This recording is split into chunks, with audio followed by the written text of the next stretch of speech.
This episode of Greensboro Works, we are about to take a phenomenal tour of the Greensboro History Museum. Hopefully today I'll get a chance to see some of the exhibits, some of the artifacts, and just learn what goes on inside these brick walls. So if you could just sit back, relax, and come on inside with me so we can take a look at the Greensboro History Museum.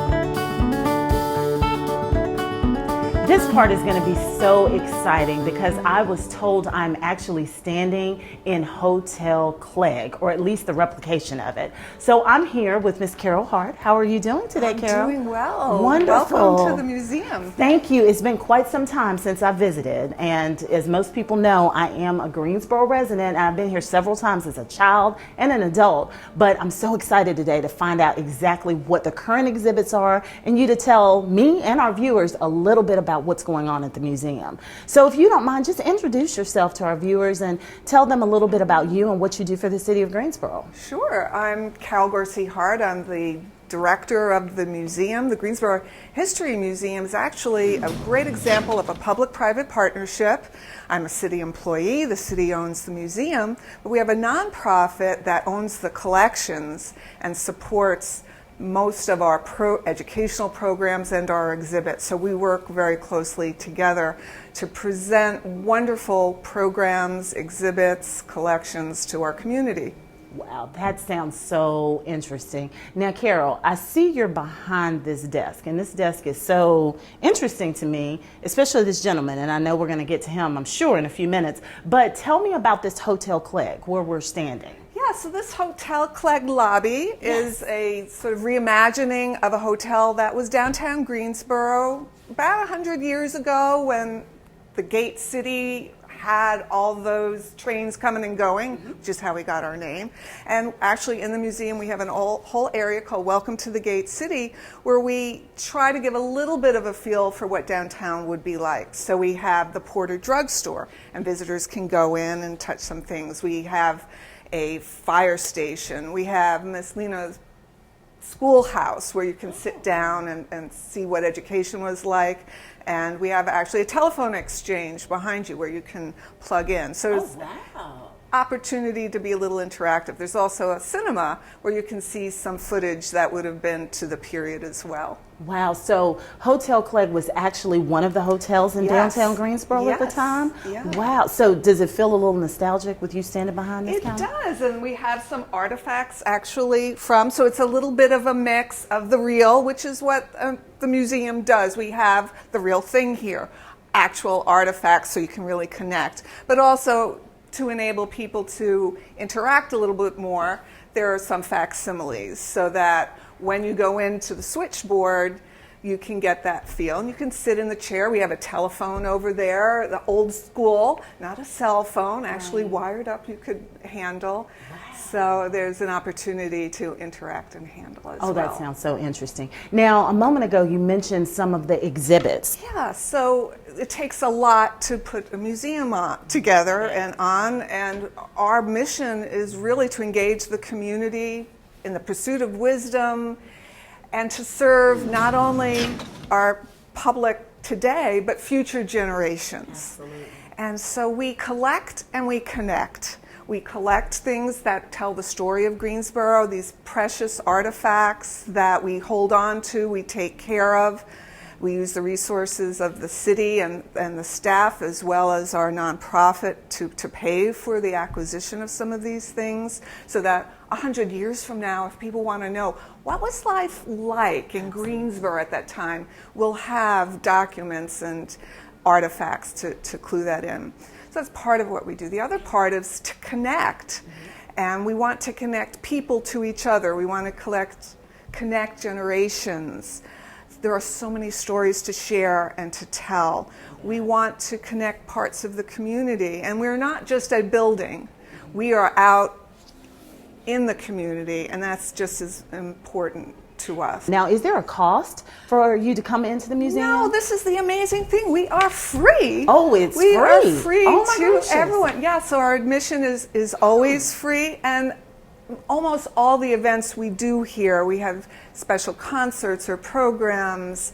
Those are usually free as well. So it's a wonderful resource for everyone, free access to everybody.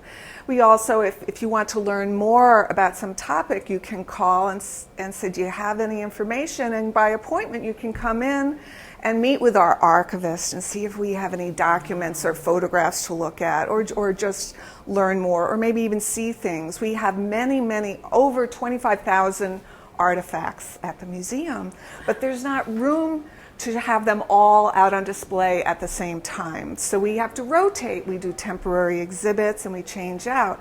But sometimes someone wants to see something, and even if it's in storage by appointment, we can make that happen. So we're an important resource that way. Is there a temporary exhibit now Yes. that we might be able to see a little later? I'm excited for you. So we have 2 exhibits. One just recently opened called Lest We Forget, World War I Through the Eyes of 9. And then we also have an exhibit called Second Generation Asian American. And this tells the story of what life is like for those Americans in our community who are Asian American. Okay. And the different stereotypes they face, what their heritage is like, and what it's like living in Greensboro, looking a little bit different from other people. One of the prominent Greensboroans, how do you say it? Greensboroans? Ken Young, who's an actor, Hollywood actor, Yes. many people know, comedian.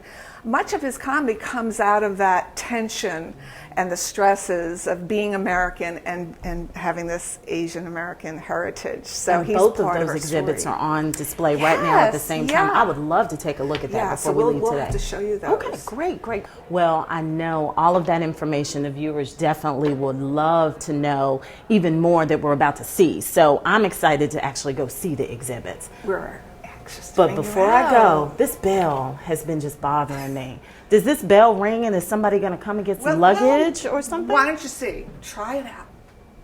Uh-oh. Welcome to my hotel, the finest establishment. Oh, Mr. Clegg talks. That is so cool. We're going to take you back in time a little bit to early 1800s. Early next. 1800s. And as Okay. always, I think I heard you've got something for me to do. We have something, yeah. Oh boy, this should be fun. As long as I don't have to do any luggage or talk to Mr. Clegg, even though I like Mr. Clegg. Can we come back and I'll talk to him a little bit later? I'm sure you can. Okay, that sounds good. Okay, let's All go. right, so Okay. we're gonna go. All right.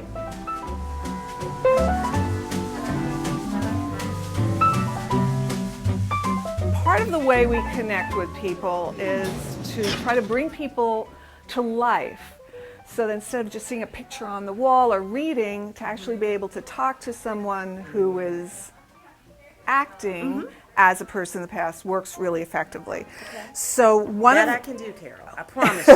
I can do that. Okay. So we actually have a school group here today, and they're touring around, and they're going into one of our historic houses, the McNary House. So we have one of our docents, our volunteers, is portraying Mrs. McNary, and she's in early 1800s period costume. And I thought maybe you could be a little bit of an intern with her today. I can do that. And maybe on your day off sometime, you could come here and help us out. Absolutely. So back in the 1800s, women wore lots of layers. I see it. Several outfits. Now, what is this? So this is a chemise. It's sort of a blouse, a fancy word for blouse. okay. And then you would have a skirt. Is that a skirt? Of course, a long skirt. You wouldn't want any ankles showing.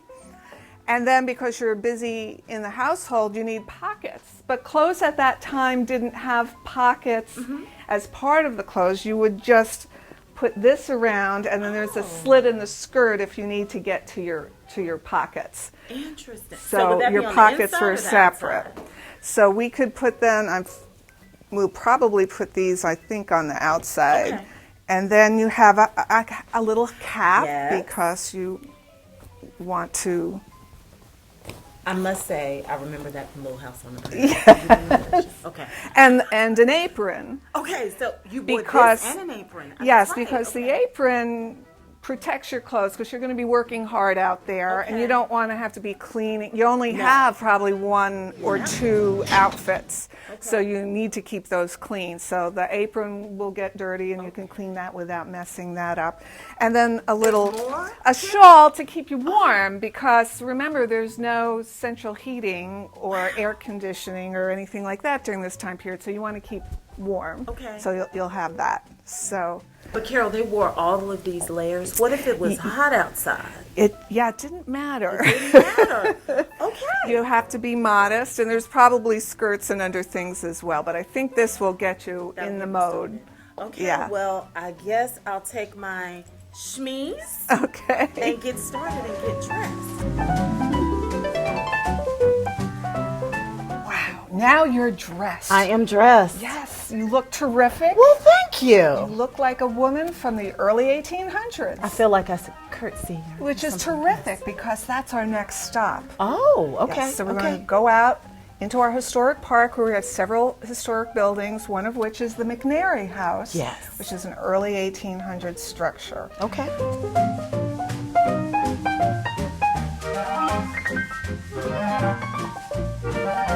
Hi, and Miss Barbara? Yes. Yes, I'm so excited. We just came in, and this house is simply marvelous. I'm actually going to be helping you today. So Well, wonderful. You know the history of the McNary House? I know some, but can you give me a couple of pointers so I Well, can it help you was with the built. children? It was built in the late 1700s. The McNarys came here from Pennsylvania. They came here. The house was sitting where Horsebend Creek Road is, about that area now, close to the battleground. And it has a wonderful history, lots of stories about it. So that's what we do. We talk to the children You about talk the to the stories. children. And how long have you been volunteering doing this? Well, almost 14 years. Wow. Yes. I like the History Museum is wonderful. And what brings you back? What about it is so interesting? Well, I think it's so. Well, I'm always learning something because there's so much new. There's always something changing here, which is nice, and I like that part of it. And then I like children. I think it's important for everybody to know their story, and history is the story of real people. Absolutely. Yeah. Well, I hope you can give me a little of that history today, and I hope I can help you Well, out. you ask me and I'll answer. How about Wonderful, that? wonderful. So I think a class is coming, or a group of children. Yeah. So I'm just going to shadow you, and then Okay. maybe the next one I can help out a little That's bit. the way we do need docents. That's the way I learned. Thank Yeah. you. Hi, good morning.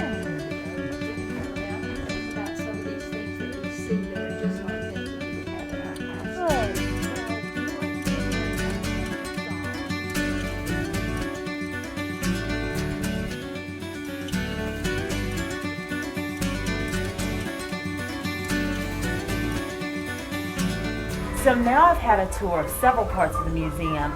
This is the one I've been looking forward to. This is the World War I exhibit area. And I'm here with Robert. Hi, Robert. How are you? Hi, I'm doing great. How are you? Good, doing fine. I am so excited for you to tell me what exactly is being exhibited in this room. And first off, tell me a little bit about you, your role, and how long you've been with the city. I've been with the city for about 3.5 years now, and I help develop and design all the exhibits. So anything new that's coming through, I've pretty much I've worked on, including this one. Including this How one. long has this exhibit been? We opened on November 11th of this Okay. past year because of the anniversary. Yes, yes, yes. And how long will it be here? At least a year, probably longer. Okay, so I have to come back and really get down. Oh, absolutely, yeah, Okay. yeah. So what is this wall? Is this a remembrance wall? It is. Everyone last year, because of the anniversary, they were doing World War I exhibits, and we wanted ours to be different. We didn't want it necessarily specifically about the war, telling all the battle stories and all that, because everyone else is doing it, and it's information you can get other places. So I wanted to create a feel of what was happening in Greensboro leading up to the war and then during the war years. And in researching of how to go about this and getting ideas, I happened to come across, and I think it was on eBay, old postcards of Greensboro, and looked at it, and that kind of set everything else off. Because here's a perfect way to show what was happening in Greensboro during the period, and then intersperse all these facts of major things and fun things like Oreos were invented in 1912. I did not know that. Now I will remember it forever. Exactly. Okay. You know, who doesn't like Oreos? So that exactly. So that was a great little fact. But you know, things like the sinking of the Titanic happened during this period. You know, opening of the Panama Canal. There's major events going on. What we wanted to do for the main part of this, again, because we didn't really want to tell, you know, the battle stories and all the same thing that everyone else was doing. We wanted, this exhibit is named Through the Eyes of Nine, lest we forget, Through the Eyes of Nine. And we picked out 9 people specifically from Greensboro that could tell the story of the war in different ways, from nurses to soldiers to officers. We have an artist who was becoming a prominent Harlem Renaissance artist in New York, but died young, and we had not heard his story until we kind of got into this. So it's a pretty broad mix. In developing the exhibit, we wanted to get away. I mean, of course, there's the usual information on the wall, which I refer to as textbooks on the wall kind of thing. I always want to try and get away from that being, that's the only thing you see. So in a way, what we did with this one is what could be an interesting way to do this. And there was a librarian that kept scrapbooks through this whole period. Which we have one of our actual scrapbooks in the back, but we decided instead of doing these kind of things for these kind of text panels for the 9 people, let's make scrapbooks. And that's really what each individual location is. Each one is a scrapbook of the person's life. We wanted to make sure you know to look here, so we created the red poppy banners with the names, and that really created the look of the exhibit.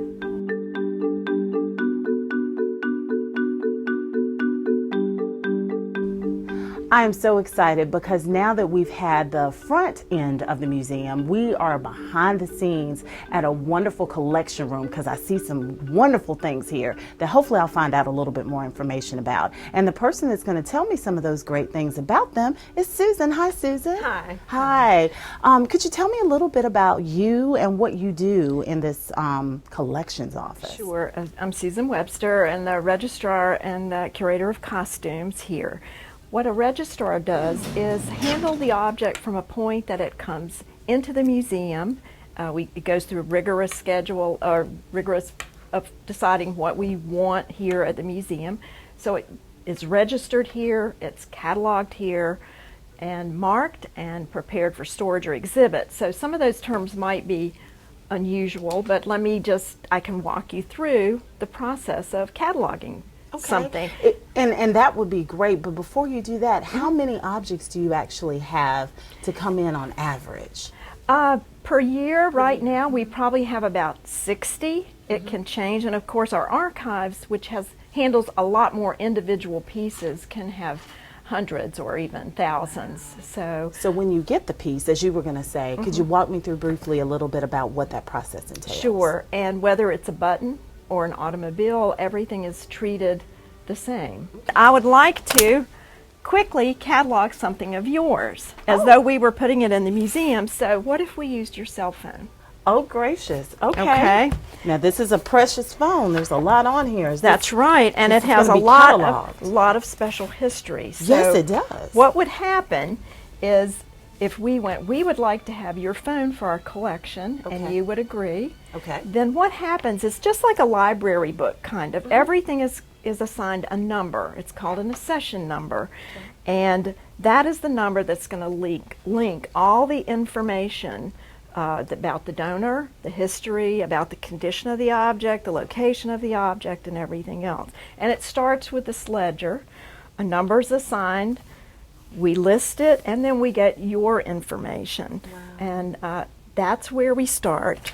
Lots of paperwork in the I was beginning. about to say, and that's the accession book. That's the accession book. Okay. So this would be a receipt in which we'd sort of interview you, and you would tell us how you came to have the phone, what you keep on the phone, why it's important to you, just as if it were let's just say it was a World War I uniform or something like that. We ask the same questions. We might have to do research to get the answers, but it's also it's important to capture why it's important to someone, what it was used for. And then, of course, we talk about the technology and actually who made the phone and how big is the phone and all the measurements. And then we also do a condition report, which is to assess if it's cracked or broken or rusted or Oh my. or if you're full of your storage is full or whatever. Okay, So okay. we're also going to photograph the piece and measure it.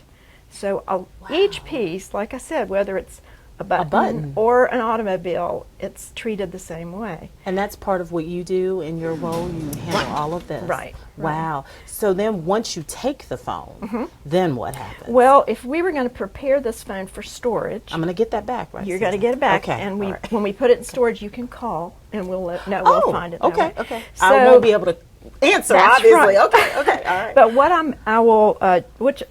I would do is either put an existing box or I would make a box. Now the boxes are special because we also use materials that are acid-free, low acid, because part of when we take something, we're trying to care for it for generations to come. So now that it's an artifact, we're also, if you rub your fingers together, you feel there's a little bit of oil there and things. So one reason we wear gloves, especially for things that are metal or that might corrode, is to protect them. So once something becomes part of the collection, it's handled a little bit differently than we would from day to day. And with that, because I think you were going to show me where some of the things are stored, and I guess Right. we'll temporarily store my phone, right? Because I know can. I'm right. We'll have to take it out of the Yes. session book. But I am so interested about this. Right. Well, this is That looks like a fire hat. Well, it is, and it's a fire helmet that was worn by he was volunteer at the time because it was the early 1900s. It's E.L. Mendenhall, and it was Southside Hose Company, which so it's an early piece. I'm working on it now.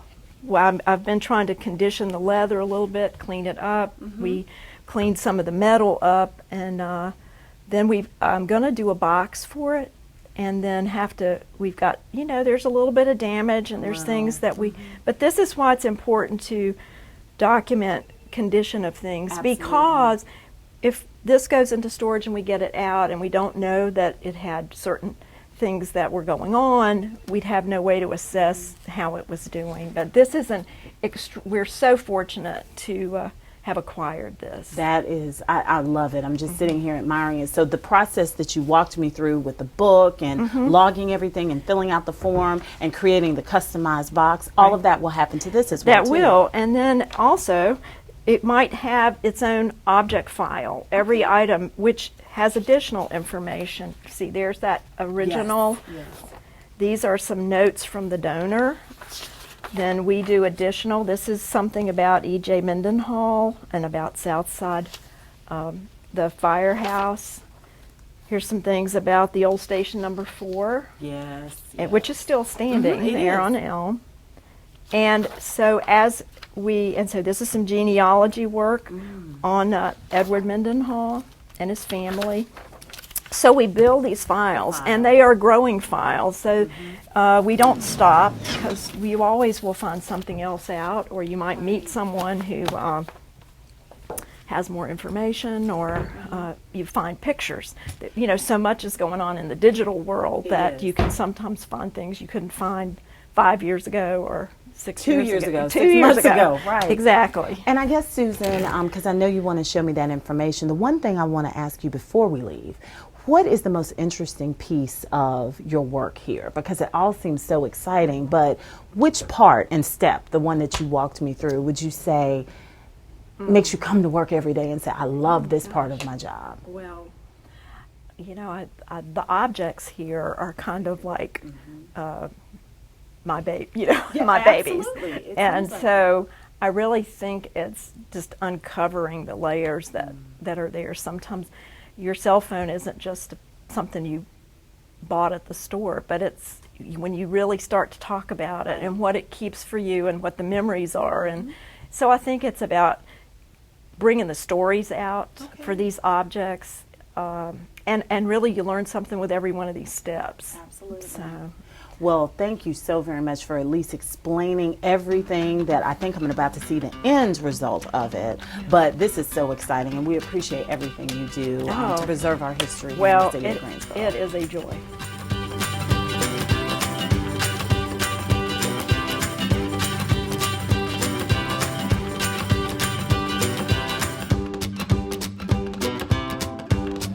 Now we're on our final stop of this magnificent tour of the History Museum, and I am here in a space that I know quite well, but it looks a little different, and I'm here with one of my new friends, Glenn. Hi Glenn, how are you? I'm great, Maria. How are you? Wonderful, I'm great. This has been a wonderful day just touring this place. But could you tell the viewers about you and what you do for the museum, and also a little bit about some of the programs and get in depth into that? Right, I'm the community history curator here, and I do marketing and a little bit of everything. I also do outreach work trying to connect the museum to Greensboro communities all across the city, and also adult programming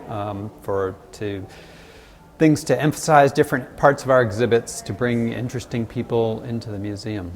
Wow, it looks like fun. And part of the interest, it seems, behind me, what exhibit is this? Because I'm usually standing in this area without an exhibit. So what is this that we're standing in? Well, this is the way into our auditorium, but we're using it as a community voices display area. So when community groups come to us and say, we have a story we want to tell, we're opening up this space and working with community groups to let them tell their own story in their own words using their own objects. The stuff we have right now comes from the Ever Achieving Retired Teachers Club. They're a group of retired African American teachers in Greensboro, and they came to us saying, we have a story about desegregation in the schools, but from the teacher's perspective. Oftentimes you think about it from the student's perspective. You think of Josephine Boyd going into Grimsley.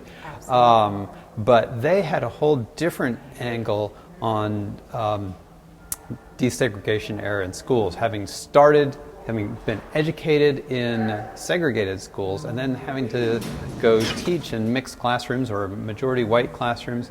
So they have brought in all kinds of artifacts and pictures and recorded their stories, and we have oral histories from them, notes that students sent them, rewards they received from the school system. So it's just a wonderful way for them to celebrate their role in Greensboro history. And it's a great way for the community to come in and see a whole different side of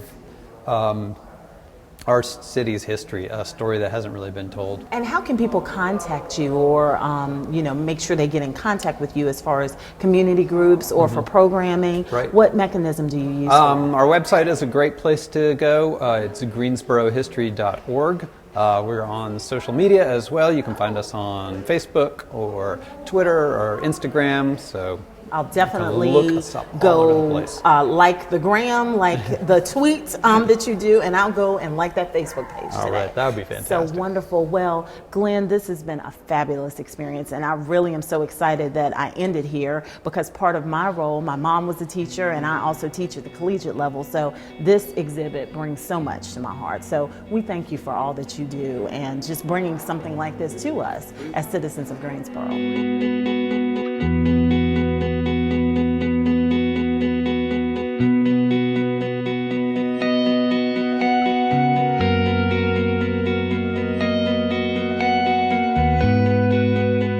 What a day we've had.